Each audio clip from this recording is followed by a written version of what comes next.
Did you know you can qualify for an FHA loan using someone else's income, even if they're not living in the home with you? Sounds interesting, right?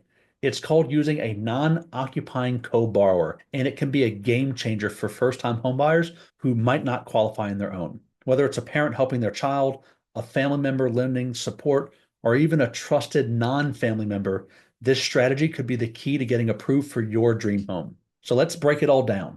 Who qualifies, how it works, and what non-occupying co-borrowers can and can't do. Let's get into it. First things first, what exactly is a non-occupying co-borrower?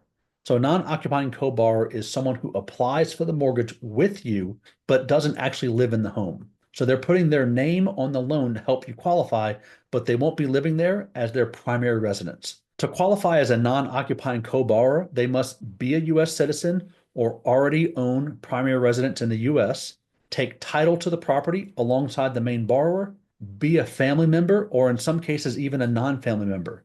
But why does this matter? Because FHA loans allow buyers to use co-borrower's income to qualify, even if that co-borrower won't actually live in the home.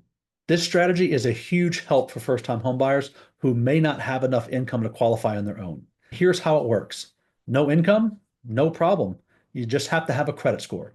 So if you don't have enough income to qualify, but you do have a credit score, a non-occupying co-borrower's income can be used to help you get approved for a mortgage.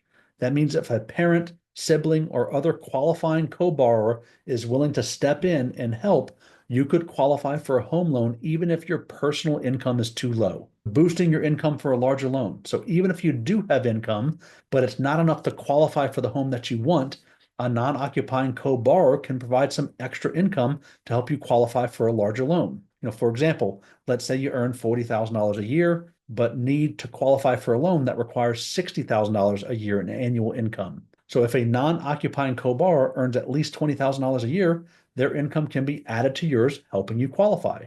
Higher loan to value for family members. So if the non-occupying co-borrower is a family member, you can qualify for FHA's standard 96.5% loan to value on a one-unit property, as long as you're not buying the home from that family member. In those situations, there's a few additional restrictions. Now, while this strategy is powerful, there are some limitations. A non-occupying co-borrower cannot use their credit to offset the primary borrower's bad credit. So if the primary borrower has poor credit, the co-borrower's good credit won't cancel it out. They also can't be the sole source of credit approval. That means the primary borrower must have a credit score on their own. You also cannot remove their name from the loan right away. So once they sign on to the mortgage, they're financially responsible until the loan is either refinanced or paid off. So what's the big takeaway? If you're struggling to qualify for a mortgage, a non-occupying co-borrower can help by adding their income to yours. They don't have to live in the home, but they do have to be on mortgage and title. This is a great option for first-time homebuyers, especially if a parent or family member is willing to help. And a co-borrower can't fix bad credit. So if your credit score is too low, you'll need to work on that first. So if you're wondering whether this strategy could work for you, it's time to take the next step. Want to see if you qualify for an FHA loan with a non-occupying co-borrower?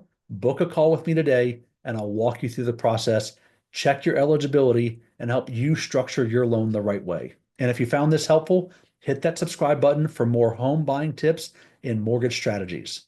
Click the link below, schedule a chat, and let's get you into your first home.